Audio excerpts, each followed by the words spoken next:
Saya mau mengajarkan satu prinsip yang berbahagia aja deh, bukan mengajarkan satu prinsip yang penting. Dengar ini baik-baik. Musim kehidupan manusia itu bisa berubah. Betul nggak? Dalam hidup ada yang lahir, ada yang meninggal kan? Ada namanya tawa, ada namanya tangis. Setuju?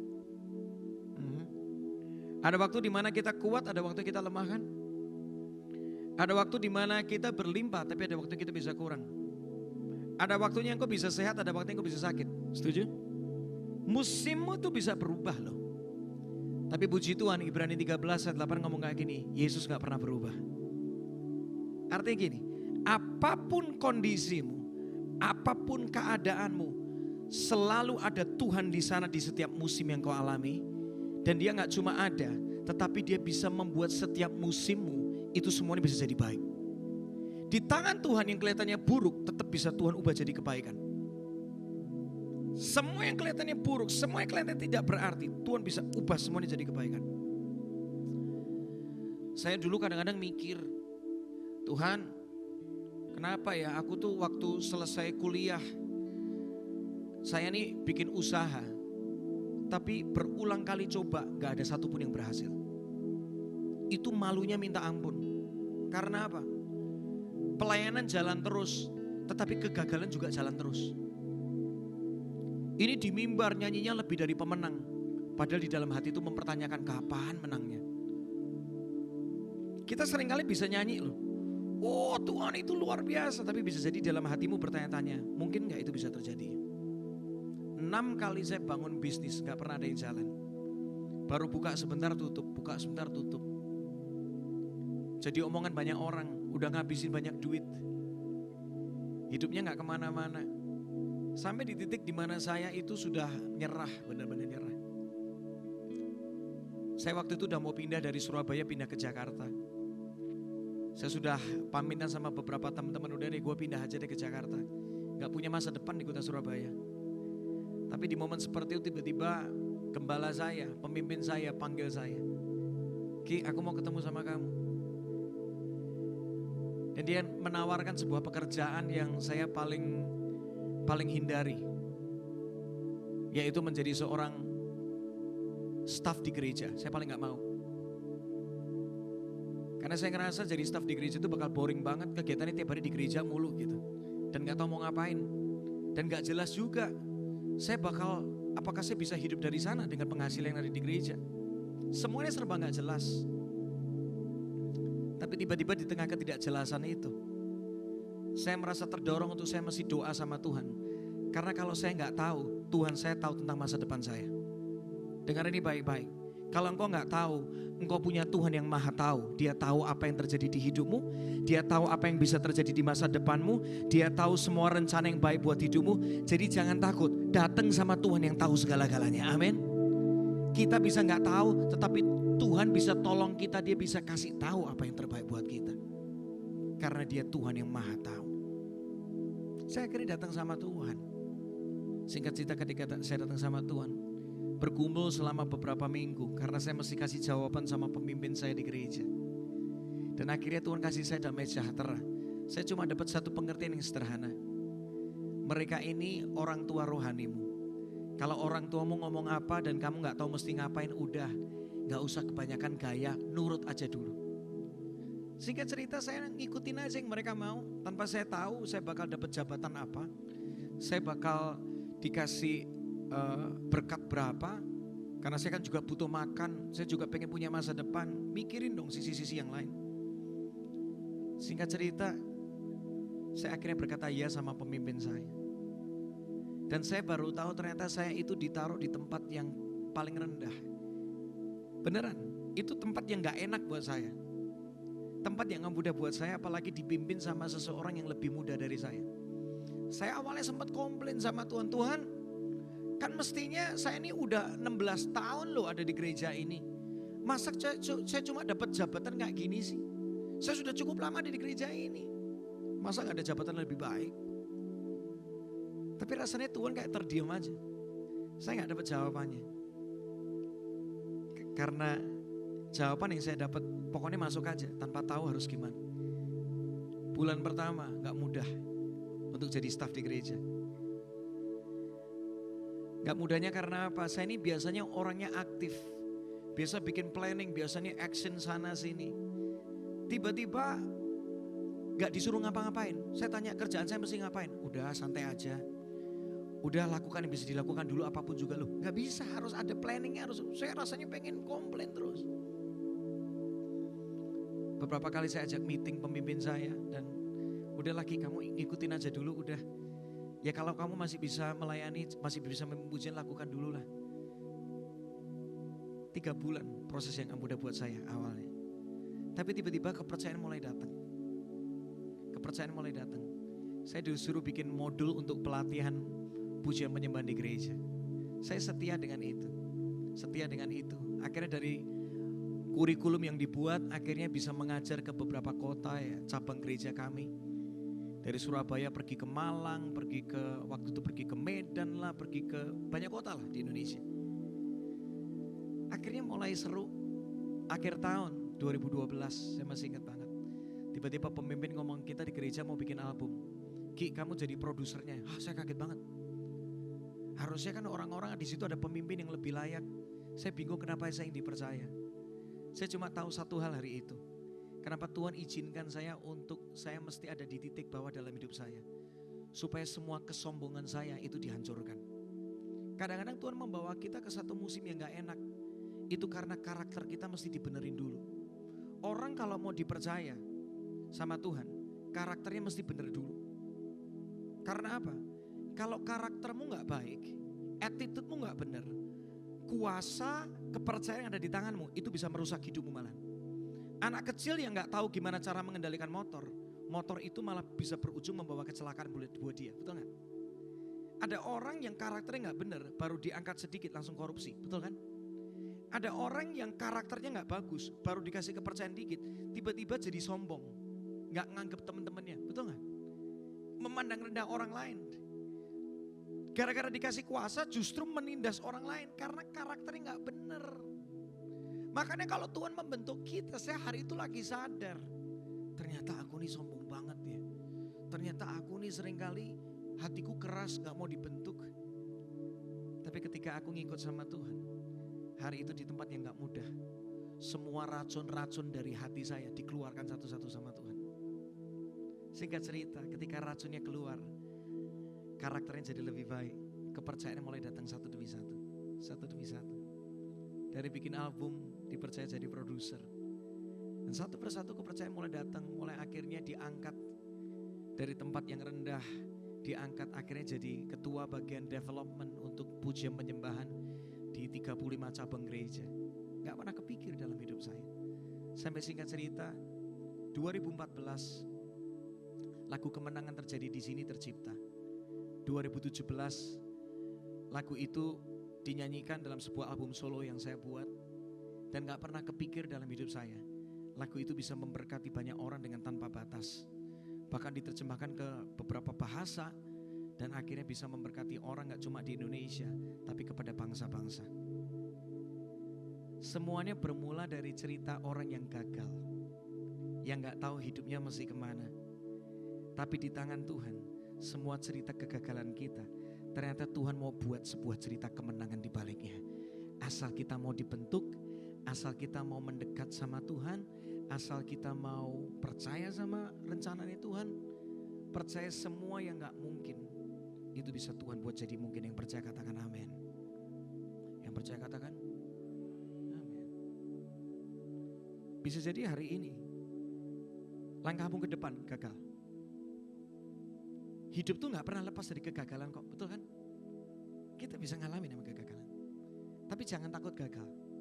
Karena orang yang berjalan bersama dengan Tuhan, cerita kegagalan pun bisa Tuhan buat jadi indah. Nasi sudah jadi bubur, bubur pun bisa jadi bubur mangga besar, betul kan? Jadi enak, betul kan? Iya kan? Bersama dengan Tuhan tuh kayak gitu loh. Semua cerita yang kelihatannya gak enak di hidupmu, asal engkau mempercayakan hidupmu sama Tuhan, selalu Tuhan bisa buat semuanya bisa jadi indah di depannya. Gak usah takut, kita bisa gagal, tapi bersama dengan Tuhan, semuanya bisa Tuhan ubah jadi cerita kemenangan. Kasih tepuk tangan buat Tuhan, come on. Hari ini saya kepengen ngajak teman-teman Saya nggak kenal Anda namanya satu-satu siapa. Tapi Tuhan kenal Anda kan? Tuhan yang ciptakan Anda. Dan dia nggak cuma ciptakan teman-teman, dia mengasihi Anda semua. Dia mau semua yang terbaik di hidupmu. Kunci yang pertama, kalau engkau pengen ngalamin Tuhan dengan lebih lagi, simple. Punyailah hubungan pribadi sama Tuhan. Dekatlah sama Tuhan. Cuma itu kekuatanmu. Cuma itu penuntun hidupmu. Kita ini terbatas, teman-teman. Saya tadi ulang-ulang kata-kata ini. Karena benar manusia ini terbatas. Hidup kita ini cuma sepenggal nafas yang kau miliki. Gak lebih kok. Gak lebih. Terbatas kita ini. Karena itu gini. Kalau engkau mau kuat dalam kehidupan ini, mendekatlah kepada Tuhan yang punya kehidupan ini. Mendekatlah kepada Tuhan yang punya segala-galanya dalam hidup ini. Firman Tuhan mengatakan, Kejadian 2 ayat 7 menulis dengan jelas bahwa Roh Kudus adalah roh yang menghidupkan. Artinya kalau orang hidup bersama dengan Roh Kudus, dia intim sama dengan Roh Kudus. Yang terjadi apa? Ada kehidupan di sana. Sukacitamu jadi hidup. Masalah bisa datang, tetapi sukacita gak hilang. Sehingga kita tetap kuat, gak pengen bunuh diri gitu loh. Ada orang lagi ditekan dikit, udah rasanya kepengen bunuh deh. Gue mati aja deh, selesai aja deh. Tapi ada orang-orang sekalipun mungkin masalah datang bertubi-tubi, masih kena penyakit lagi, masih kena ini dan itu, difitnah lah dan segala macam. Tapi tetap sukacitanya gak hilang. Wah, orang itu luar biasa. Artinya bukan kekuatannya dia, tetapi karena ada kekuatan Roh Kudus dalam hidupnya yang memampukan dia. Sadari pikiran kita ini terbatas. Sehebat-hebatnya kita tuh cuma bisa melihat apa yang di depan mata, betul gak? Kamu gak pernah tahu kan di balik pintu tuh terjadi apa, gak pernah tahu kan? Karena kita terbatas. Bisa gak Anda bangun pagi hari menebak hari ini bakal terjadi apa? Gak bakal bisa, betul? Tapi Tuhan tahu gak yang bisa terjadi hari itu? Tuhan tahu gak? Tahu ya. Artinya apa? Dekatlah sama Tuhan yang bisa tahu tentang masa depanmu. Orang yang mendekat sama Tuhan akan dikasih tahu tentang masa depannya seperti apa. Firman Tuhan ngomong dengan jelas, Roh Kudus adalah pribadi yang memberitahukan hal-hal yang bisa terjadi akan datang. Yang belum datang, Roh Kudus bisa kasih bocorannya. Roh Kudus bisa tuntun kita ke langkah mana kita akan melangkah. Saya udah sering kali ngalamin berulang-ulang kali. Ada pernah satu kejadian, pandemi ketika mulai, ada 2 kesaksian lah yang saya masih ingat banget. Yang pertama gini, waktu pandemi itu 2020 saya kehilangan banyak hal. Teman-teman ini jadi saksi hidup. Kehilangan kantor, kehilangan penghasilan udah pasti. Semua jadwal hilang, kehilangan satu trip. Kita mestinya berangkat ke Israel ya. Bawa 130 orang bikin konser di daerah Danau Galilea, batal semua, cancel semua. Habis nol semuanya. Di tengah musim yang gak mudah seperti itu, saya tanya sama Tuhan, saya mendekat sama Tuhan yang Maha Tahu. Singkat cerita ketika saya mendekat sama Tuhan, saya cuma dikasih clue yang gampang. Sekalipun semua jadwal kosong, kamu gak tahu mau ngapain, tapi kamu masih ada yang kamu bisa. Saya akhirnya kepikiran ya, aku bisa apa ya? Oh, aku bisa bikin rekam worship video tapi di rumah. Ya udah, akhirnya saya kontak teman saya. Satu pemain keyboard, satu bagian video. Main ke rumah ya. Yuk kita bikin aja yuk, konten aja yuk. Saya ini sebelumnya gak pernah main namanya YouTube sama sekali, gak pernah. Akhirnya singkat cerita, akhirnya satu kamar di rumah saya ubah jadi sebuah mini studio aja. Ya udah, akhirnya mulailah direkam 1, 2, 3 lagu udah. Sampai akhirnya kira-kira 7 bulan setelah itu kerekam sekitar 30-40 lagu lah. Gara-gara konsisten aja. Sampai akhirnya proyek itu mesti berhenti gara-gara apa? Waktu kami ngumpul semuanya kena COVID. Akhirnya mandek dulu, berhenti dulu. Tapi yang menariknya gini, saya tuh gak tahu itu video bakal jadi apa, saya gak pernah tahu. 1 tahun tepat ketika saya mulai produksi video itu, tiba-tiba saya dikontak sama sebuah cable TV provider.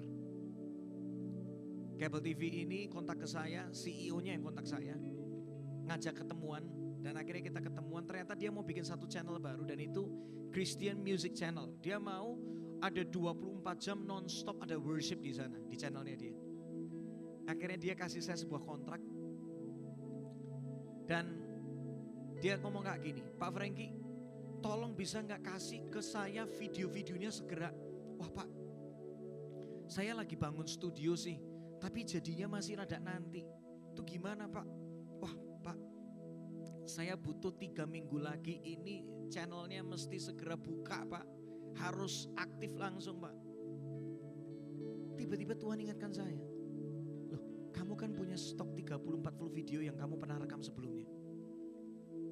Akhirnya saya ngomong sama orang itu, Pak, saya lagi ingat saya punya sekitar 40 video yang saya produksi sewaktu 1 tahun terakhir ini gara-gara pandemi Pak.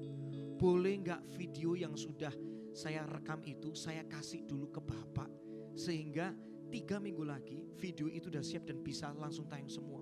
Orangnya happy-nya minta ampun. Dan akhirnya singkat cerita, saya dapat kontrak jalan selama 2 tahun ke depan.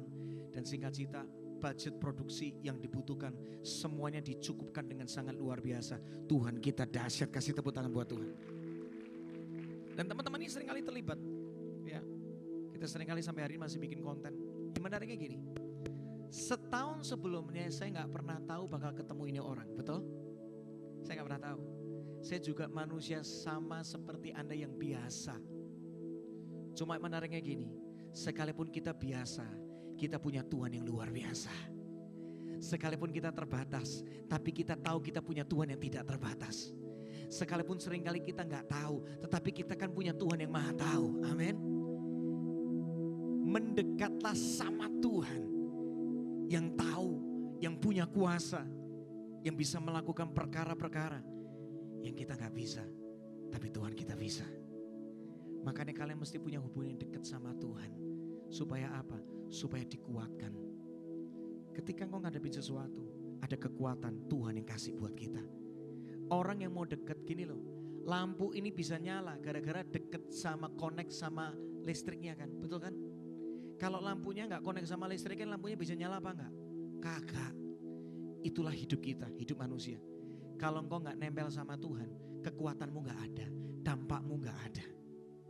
Dengar ini baik-baik. Ingat pokoknya lampu nih loh. Ingat itu.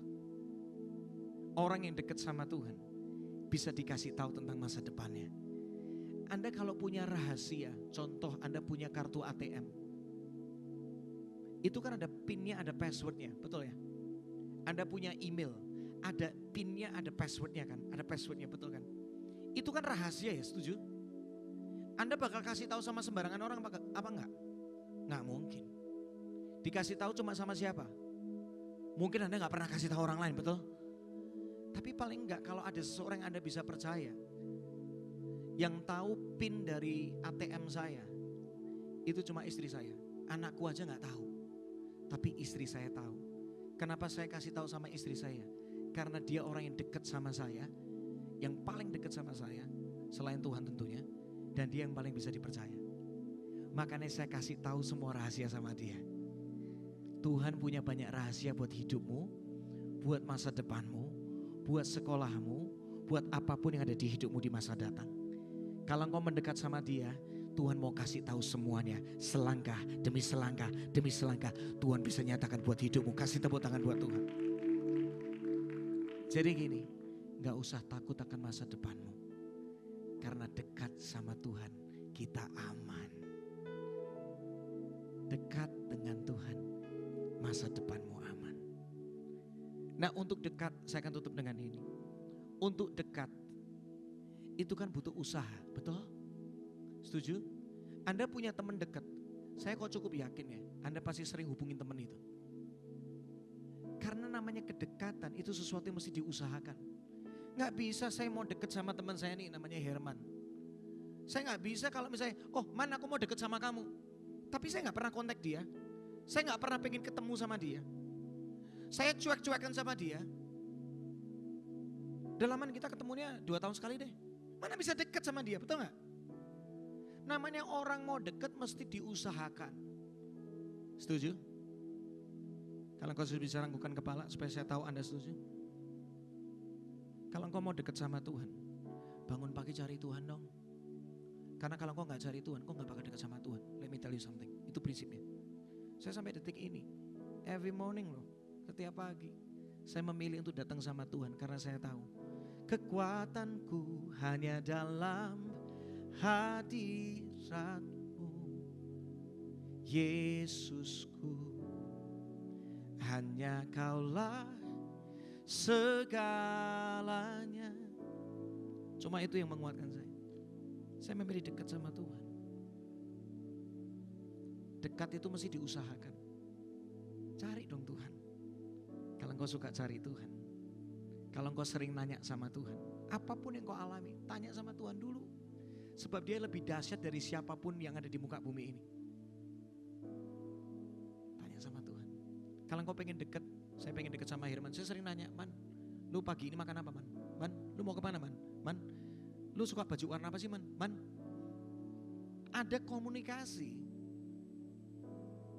antara saya dan Herman. Kau mau dekat sama Tuhan, sering ngobrol dong sama Tuhan. Tuhan maunya apa di hidupku? Tuhan hari ini aku mesti melangkah apa? Tuhan gini loh Tuhan. Kadang-kadang saya suka cerita hal sehari-hari Tuhan. Aku tuh capek, tapi aku tahu Tuhan bisa menguatkan aku. Tuhan, aku mesti gimana ya? Ini aku ada masalah sama ini. Tuhan, aku mesti apa ya Tuhan? Terus tiba-tiba Tuhan bisa kasih pernyataan buat saya. Dia bisa berbicara melalui firman. Dia bisa berbicara melalui lagu.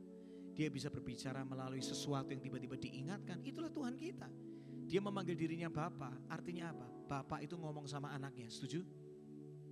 Namanya orang tua itu ngomong sama anaknya. Saya akan kasih tahu anak saya supaya hidupnya benar, supaya dia bisa ngalamin yang terbaik dalam hidupnya. Bapakmu di surga itu bicara sama setiap kita. Kalau engkau percaya katakan amin. Yang percaya sekali lagi katakan amin. Yes, Bapakmu tuh ngomong sama Anda. Nah, untuk bisa dekat sama Tuhan Anda mesti ngalamin secara pribadi, gak bisa diwakilkan. Karena kedekatan itu sesuatu yang tidak bisa diwakilkan. Saya mau dekat sama Herman, Man, gue mau dekat sama lu, tapi boleh gak diwakilkan sama Wesley aja deh? Ya gak bisa, bakal bisa dekat, betul gak? Gak bakal bisa dekat. Saya yang mesti dengan sengaja deketin, cari Herman, ngobrol sama Herman. Gak bisa diwakilkan. Kedekatanmu sama Tuhan gak bisa diwakilkan temanmu, gak bisa diwakilkan orang tuamu, gak bisa diwakilkan sahabatmu, gak bisa diwakilkan saudaramu, gak bisa diwakilkan pemimpinmu. Kamu mesti ngalamin sendiri. Harus ngalamin sendiri teman-teman. Apa yang kau bisa lakukan sore hari ini? Simple kok. Mau dekat sama Tuhan, pertama punyailah kerinduan sama Tuhan. Amin. Habis itu kedua, melangkahlah untuk cari Tuhan dan sering nanya sama Tuhan di setiap musim dalam hidupmu. Suatu kali saya percaya setiap kalian akan ngalamin sendiri dan kalian akan berkata, benar ya Tuhan itu nyata ya. Benar ya Tuhan itu indah ya. Benar ya Tuhan itu ajaib ya. Saya berdoa di satu titik dalam hidupmu nanti akan keluar kata-kata itu. Kalau saya bisa ngalami kebaikan Tuhan, Dia Tuhan yang baik yang sama yang bisa Anda alami juga. Kasih tepuk tangan buat Dia yang baik. Satu kata terakhir. Hidup cuma sekali, buatlah jadi berarti. Ingat itu. Hidup ini cuma sekali, buat jadi apa? Berarti. Apa yang membuat kita berarti? Karena kita dekat sama Tuhan. Karena kita menyenangkan hati Tuhan. Amin. Saya pengen ajarin teman-teman satu lagu yang sederhana. Ini lagu barusan saya tulis. Dan lagu ini mungkin pertama kali saya bawakan, nyanyikan bersama-sama dengan jemaat seperti ini pertama kali di tempat ini. Saya pengen ajarkan kepada teman-teman semua, dan ini merupakan lagu apa ya? Kerinduan saya deh sama Roh Kudus. Lagu kecintaan saya. Orang namanya cinta tuh kadang-kadang suka mengungkapkan kan sama yang dicintai. Nah, inilah lagu cinta saya sama Roh Kudus. Dan saya panggil Dia sahabat terbaik saya. Karena cuma Dia gak pernah tinggalkan saya. Orang terdekat saya bisa tinggalkan saya karena Dia juga manusia. Tetapi saya tahu Roh Kudus akan menyertai kita selama-lamanya. Kasih tepuk tangan bagi Dia dong. Kita coba belajar lagu ini sama-sama. Panggil namamu setiap saat, Kau hanyalah sejauh hasrat. Roh Kudus, Roh Tuhan, Kaulah yang sangat kurindukan. Penolong dalam kesesakan, penghibur hanya Engkau Tuhan. Roh Kudus, Roh Tuhan, ku buka hati, kuasai hatiku. Roh Kudus, Roh Kudus, sahabat terbaikku, kuduskan, tahirkan, hanya Kaulah kekuatan. Roh Kudus, Roh Kudus, tak pernah tinggalkanku, kerinduanku dekat. Kau Roh Kudus, Kau sahabat terbaikku. Kasih tepuk tangan buat dia.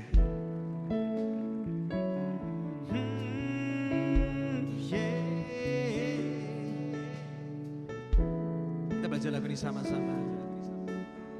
Panggil namamu setiap saat, Kau hanyalah sejauh hasrat. Katakan Roh Kudus, Roh Kudus, Roh Tuhan, Kaulah yang sangat kurindukan. Dari atas sama-sama. Penolong dalam kesesakan, penghibur hanya Engkau Tuhan.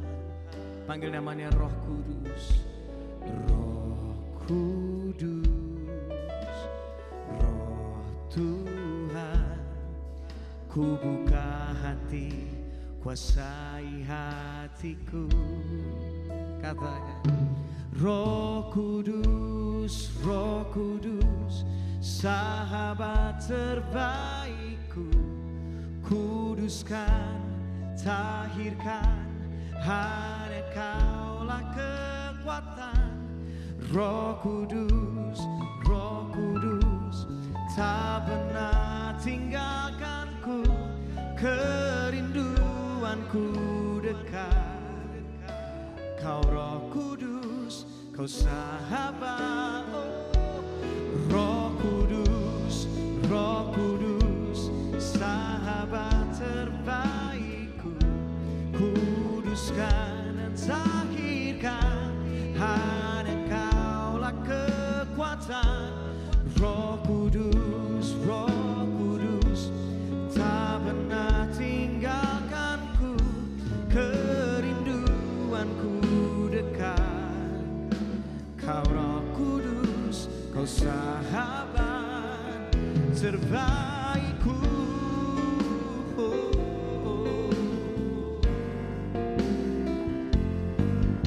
Kau sahabat terbaikku,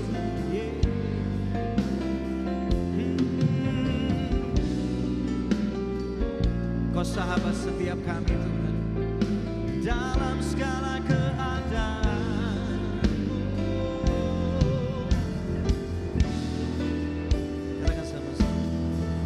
Roh Kudus, Roh Kudus, sahabat terbaikku, kuduskan dan tahirkan, hanya Kaulah kekuatan.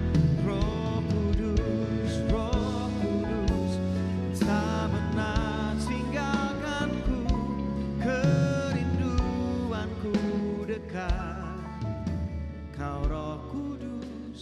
sahabat terbaikku. Katakan sama-sama. Roh Kudus, Roh Kudus, kuduskan, tahirkan, hanya Kaulah kekuatan. Roh Kudus, Roh Kudus, tak pernah tinggalkanku, kerinduanku dekat. Kau Roh Kudus, Kau sahabat terbaik, terbaikku. Panggil berdiri sama-sama boleh? Roh Kudus, Roh Kudus, sahabat terbaikku, kuduskan, tahirkan, hanya Kaulah kekuatan. Roh Kudus, Roh Kudus, tak pernah tinggalkanku, kerinduanku dekat. Kau Roh Kudus, Kau sahabat terbaikku. Sore hari ini, kalau engkau pengen dekat sama Roh Kudus, sampai kau pejamkan mata, setiap pribadi, katakan sama dia, Roh Kudus, aku mau dekat sama engkau setiap hari. Katakan sama dia secara pribadi, katakan Roh Kudus, aku butuh engkau. Kekuatanku ini terbatas, nafasku ini begitu terbatas, cuma sepenggal aja. Roh Kudus, aku rindu masa depanku, aku gak tahu masa depanku akan seperti apa, tapi aku tahu bahwa masa depanku itu aman di dalam-Mu Roh Kudus. Engkau pribadi yang begitu baik dan sangat baik. Katakan sama dia secara pribadi. Ketika engkau mengungkapkannya, alami dia. Saya merasakan ada kedamaian saat ini di tempat ini. Karena dia adalah roh damai.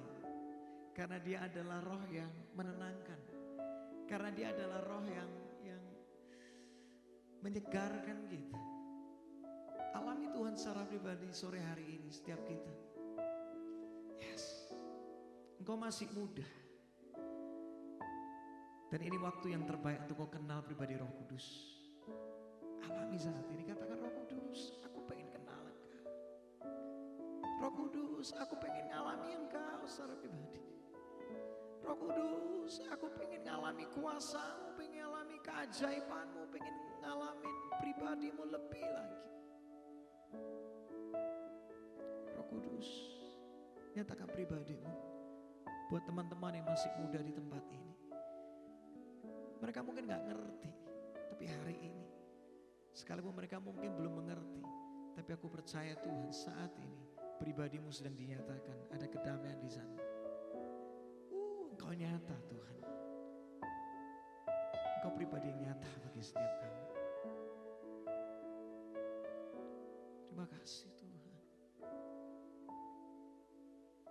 Yes. Yes. Draw me close to you. Never let me go.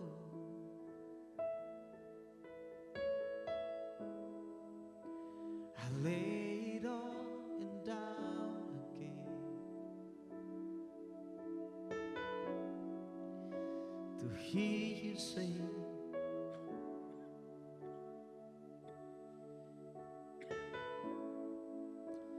you are my desire.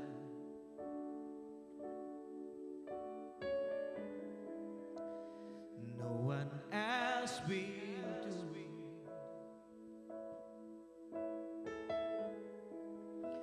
There's nothing else could take your place.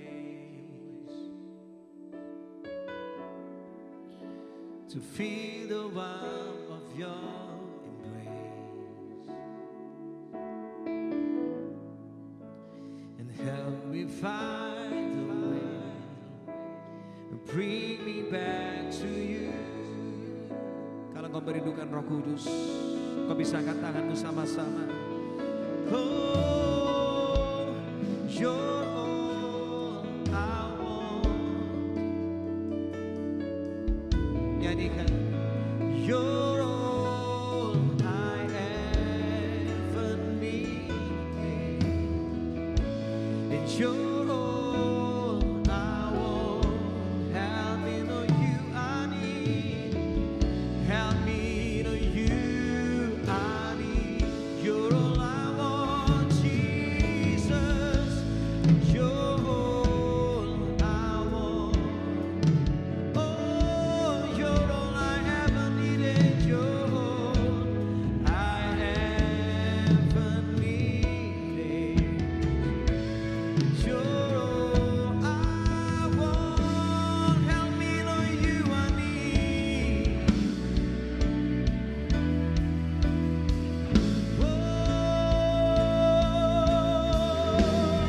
Nyanyikan sama-sama. Come on. You're all I want. Nyanyikan, come on. You're all I ever needed, and you're all I want. Help me know you I need. Hanya jemaat saja. Sing it out. You're all. Dengar penyembahan kami Tuhan. Dengarlah kerinduan kami, ya Allah yang hidup. Yes.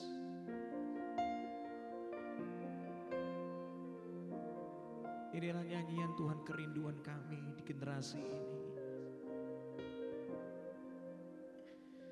Sekali lagi nyanyikan. You're all I want. You're all I ever needed. You're all I want. Help me know you I need. Satu yang ku rindu bersekutu denganmu, bawaku lebih lagi tinggal di dalammu, nikmati hadiratmu, jamalah seluruh hidupku, urapanmu mengubah hidupku. Katakan sama-sama.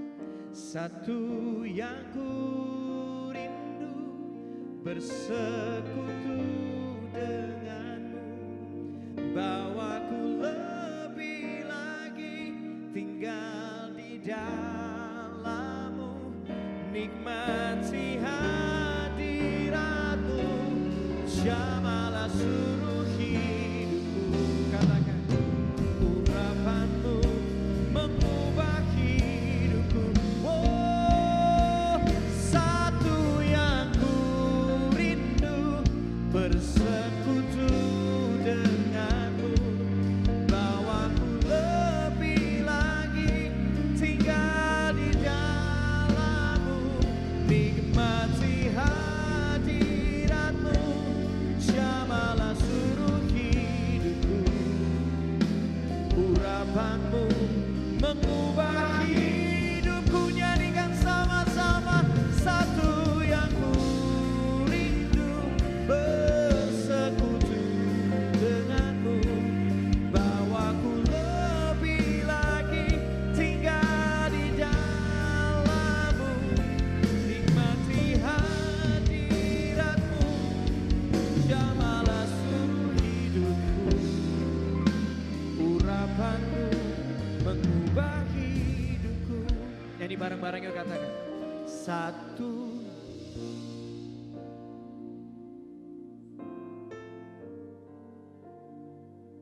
Dan bawaku lebih lagi tinggal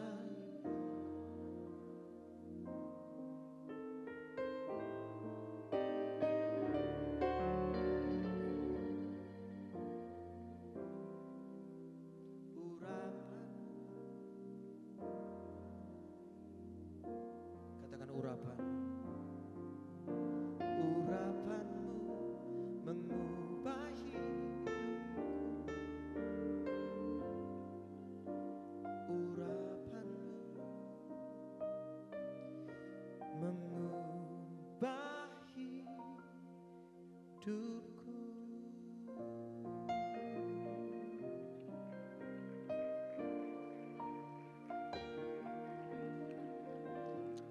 Saya akan tutup dengan satu ayat. Siapa sih gak kenal Raja Daud? The greatest king of Israel.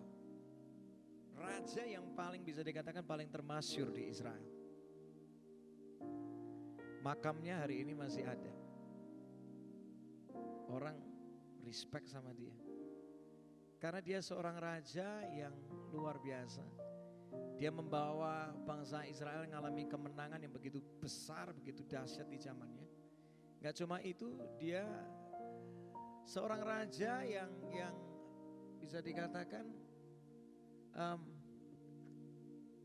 bisa membawa satu bangsa kembali sama Tuhan.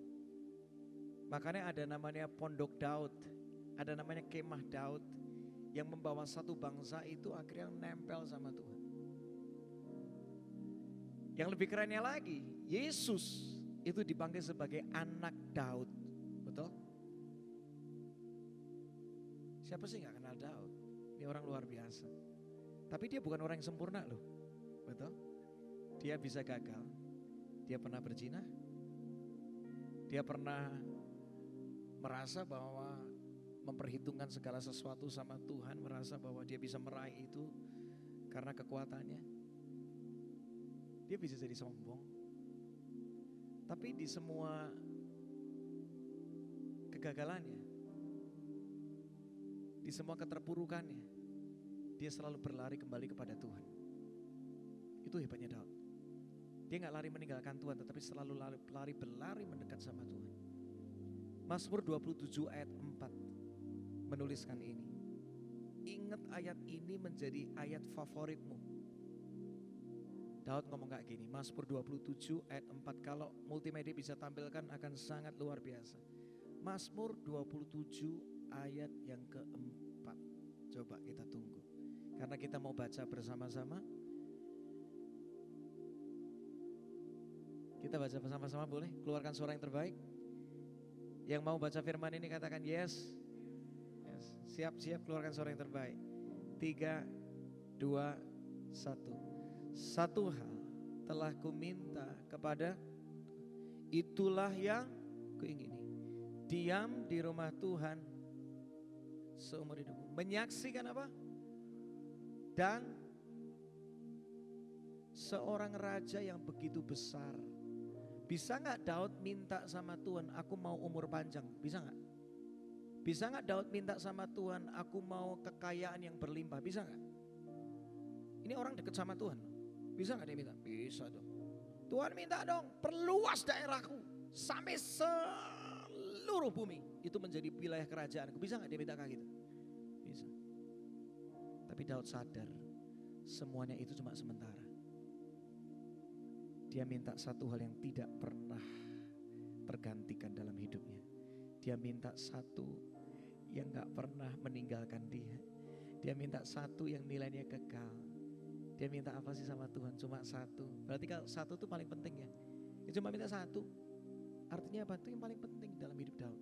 Daud sadar yang terutama di dalam hidupnya adalah hadirat Tuhan. Adalah pribadi Tuhan. Itu yang terutama. Ketika engkau mengutamakan Tuhan, lihat yang terjadi dalam hidupnya Daud apa? Orang kalau mengutamakan Tuhan, maka dia akan menyaksikan kemurahan Tuhan. Yes. Saya ngalamin dalam hidup saya. Seringkali saya cuma lakukan sekian langkah. Tuhan ternyata kasih kemenangan 1000 langkah di depannya. Kadang-kadang saya mikir, Tuhan aku cuma lakukan kayak gini. Tapi Tuhan udah bergerak jauh tanpa batas, melebihi dari apapun yang saya bisa bayangkan.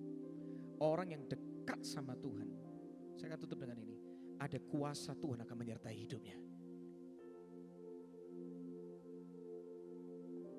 Sebenarnya nonton Coldplay itu gampang. Kalau apa? Kalau kamu adiknya Chris Martin, betul gak? Betul? Setuju? Lah kalau kamu bukan siapa-siapa nih Chris Martin juga susah mau nonton Coldplay, betul gak? Gak perlu nganti tiket tuh. Karena dia adiknya, betul gak?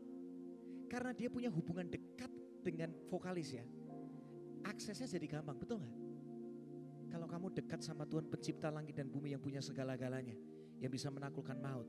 Maka semua kuasa yang gak masuk akal, yang gak terbatas bisa dipercayakan dalam hidupmu. Kasih tepuk tangan buat Tuhan dong. Makanya dekat sama Tuhan. Amin. Generasi saat ini jangan adakan kekuatanmu itu semua terbatas. Kekuatan Tuhan yang tanpa batas. Andalkan Tuhan dalam segala musim hidupmu. Punya hubungan jangan lagi diwakilkan. Jangan cuma seminggu sekali. Yang mau katakan amin. Namanya dekat gak bisa seminggu sekali, setuju? Dekat itu setiap hari. Setiap nafas masih ada. Nempel sama Tuhan. Dekat sama Tuhan. Amin. Siapa mau lebih lagi dekat sama Tuhan saat ini? Orang yang dekat sama Tuhan ada kekuatan, katakan amin. Orang yang dekat sama Tuhan ada ketenangan di sana, katakan amin. Orang yang dekat sama Tuhan ada rahasia kehidupan buat hidupmu, katakan amin. Orang yang dekat sama Tuhan ada kuasa Tuhan akan menyertaimu, katakan amin. Amin. Dekat sama Tuhan itu pilihan yang terbaik. Amin. Satu yang ku rindu bersekutu. Nyanyikan lagu ini sebagai doamu. Bawaku lebih lagi tinggal, nikmati hadiratmu sama-sama. Come on. Jadikan ini sebagai doamu. Urapanmu mengubah hidupku. Nyanyikan satu yang ku rindu bersekutu denganmu. Bawaku lebih lagi tinggal di dalammu, nikmati hadiratmu, jamalah seluruh hidupku. Urapanmu mengubah hidupku. Sekali lagi nyanyikan, satu yang ku rindu bersekutu denganmu, dan bawaku lebih lagi tinggal di dalammu, nikmati hadiratmu, jamalah seluruh hidupku. Urapanmu mengubah hidupku. Katakan urapanmu. Urapanmu mengubah hidupku. Oh, urapanmu mengubah hidupku. Kasih tepuk tangan buat Tuhan. Mari kita tutup dalam doa sama-sama. Tuhan, kami bersyukur kalau hari ini kami diberikan akses langsung sama Tuhan. Kalau kami diberikan Roh Kudus untuk menyertai kami selama-lamanya, Dia tinggal di dalam kami. Kami aja kalau bisa dekat sama Presiden udah seneng banget. Ini kami dekat sama Tuhan loh yang punya segala-galanya. Hari ini kami sangat bersuka cita. Dan kami memilih untuk tetap mau dekat sama Tuhan dalam segala keadaan. Biar kesibukan kami, apapun yang kami kerjakan, jangan sampai menghalangi kami jadi dekat sama Tuhan. Justru di dalam kesibukan kami memprioritaskan Tuhan. Tuhan mesti di tempat yang utama di hidup kami. Sebab cuma itu yang menguatkan kami. Sebab itulah sumber pewahyuan kami, tuntunan kami, rahasia-rahasia yang kami perlukan. Disitulah kami akan menemukan kuasa-Mu, pengurapan-Mu yang menyertai setiap kami dan memampukan kami. Kami mau dekat sama Tuhan sampai nafas meninggalkan kami. Terima kasih Tuhan. Inilah setiap kami.